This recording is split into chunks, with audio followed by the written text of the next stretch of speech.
All right, the arrest of Nicolás Maduro wasn't just an impressive military feat, but the culmination of years of diligent work by federal law enforcement. We have been building a case against Maduro for years. Homeland Security investigations, along with the FBI and the CIA, have been tracking his drug trafficking, his crimes against humanity right here in the United States. And to see him brought to justice is incredibly satisfying for those families that have to live without their loved ones today because of the crimes that he's committed for decades. The indictment describes in detail how the dictator and his wife controlled state-sponsored gangs and ordered kidnappings, beatings, and murders against those who owed them money or sought to undermine their drug empire. By 2020, the State Department estimated that as much as 250 tons of cocaine was trafficked through Venezuela to the United States annually. Joining us now is Fox News contributor, attorney, and former deputy special counsel, Sol Wisenberg. Thank you so much for being with us tonight on such an important day. Sol, is there any doubt in your mind the United States was justified in arresting Maduro? As a matter of federal criminal law, there is no question that the U.S. government had the right to do what it did. It goes back to the Noriega case, and it even goes before Noriega. Even if what the U.S. did violated international law or violated the UN Charter, the case law is clear, it's Supreme Court case law as well, that we have the legal right to do it and to bring him to justice in the United States. Now, the different question is whether or not it's a constitutional question, is whether or not the president should have consulted with or received the authority from the U.S. Congress. That's a political question. That's not going to be decided by the U.S. courts. That's going to be a question between the president and Congress. And as you know, right now, the Congress is controlled by the president's party, so I don't think you're going to see a big clash between the branches over this. Sol, do you think we're going to see any type of offer from the U.S. government to try to get some sort of deal, maybe to get some intelligence out of Maduro, whether he's talking or not? What's it going to take for the U.S. government to say, okay, here's something that maybe we can offer you? I don't really know, but it's now that they have the benefit, the U.S. government has the benefit of using this precedent of U.S. criminal law to be allowed to essentially kidnap him, and they want to make sure they don't run afoul of any criminal procedure type issues. That's kind of a practical question you're asking that I don't know the answer to. And I'm not at all saying, like I said, this could be, somebody could end up determining, some international court or the UN, that this rendition violated U.S. law. What I can tell you, international law. What I can tell you is that does not matter. Okay, as a matter of U.S. criminal law, we are allowed to do what we did under U.S. precedents, and that's the most important thing right now. And the president, however, in the press conference, talked about other things that went well beyond what Secretary of State Rubio said about the justification. And he needs to be careful about that simply because it could end up being used against the government in a court of law. Sol, Molly here. Thanks for being with us. I wanted to ask you, this is a conspiracy, and among the alleged co-conspirators are Nicolás Maduro's wife, Celia. She's also a very high-level, long-time involved government person, deeply, deeply entrenched in the Maduro regime, both of them before that with Hugo Chavez, and the regime prior to their regime, which is really one ideology spread throughout. Does that add to the challenge? Their son is also indicted. Well, it adds to their challenge. It adds to her challenge. I don't think it adds to the challenge of the United States. I assume they've got ample evidence to support the indictment. And really, if we are allowed to take the head of state and capture him and bring him here because we have a valid U.S. indictment, it would be even more so for members of his family and members of his administration. I don't have any doubt. Factually, the government can prove its case. Sol, Jason Chaffetz here. Set aside the indictment for a moment. The United States of America has never recognized that Maduro was the legitimate winner of the election, that he was not indeed the president of that nation. It begs the question of who's in charge. Now, President Trump, Secretary Rubio was on the shows this morning, for instance, arguing that, yes, the United States will fill that role for at least some period of time, but this opens up a number of sticky questions. How do you read this? Well, by what authority or is the president just deciding, well, we may let the vice president stay around for a while.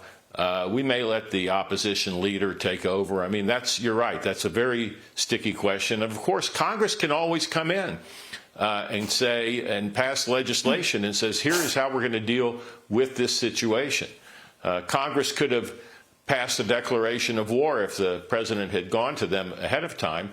But there's a long line of cases, as you know, a long history, right or wrong, of the U.S. intervening in South America, in Latin America, without congressional authorization. So they need to think about these kind of things, however, by what authority are we acting? I think probably the government would prefer to see, our government would prefer to see the person who we have stated was the legitimately elected opposition leader. But, stay tuned. Stay tuned indeed. Well, Sol, Secretary Rubio clarified this operation was not an invasion of Venezuela, but an arrest. Take a look at this. This is not an invasion. We didn't occupy a country. This was an arrest operation. This was a law enforcement operation. He was arrested on the ground in Venezuela by FBI agents, read his rights, and removed from the country. So you somewhat addressed this, but I want to go back to it just so our audience can really understand, because I think that's where a lot of the question comes in. What happens next? About the legality going forward in terms of the Trump administration running the country. Can you walk us through how that would work exactly to the best of your ability? Absolutely, I cannot walk you through it because nobody knows what we're going to do. Secretary Rubio said exactly what he was supposed to say. This is a law enforcement operation assisted by the military. He said it exactly the way it should be said.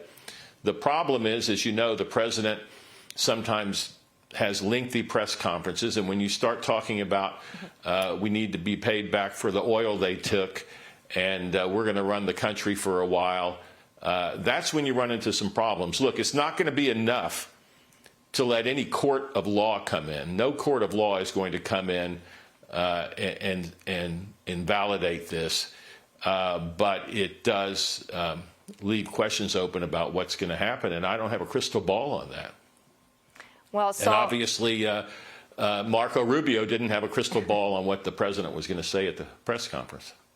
Well, this president always errs on the side of transparency where he can, speaking directly to the American people. So I'm guessing we'll find out more in the days and weeks to come. Sol Wisenberg, thank you so much for joining us tonight.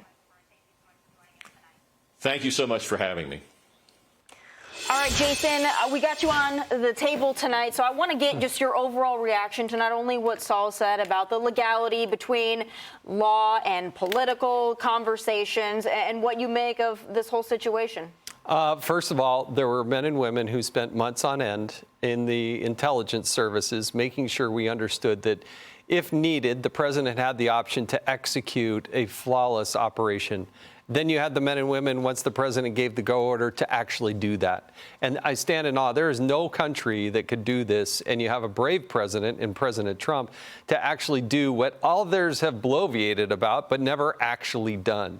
With that aside, moving forward, yes, Venezuela is a pivotal country. It does play an important role. There's a reason why, we were talking before the show, why China, why Russia, others were so interested in what was going on in Venezuela. But at the end of the day, Democrats have a choice.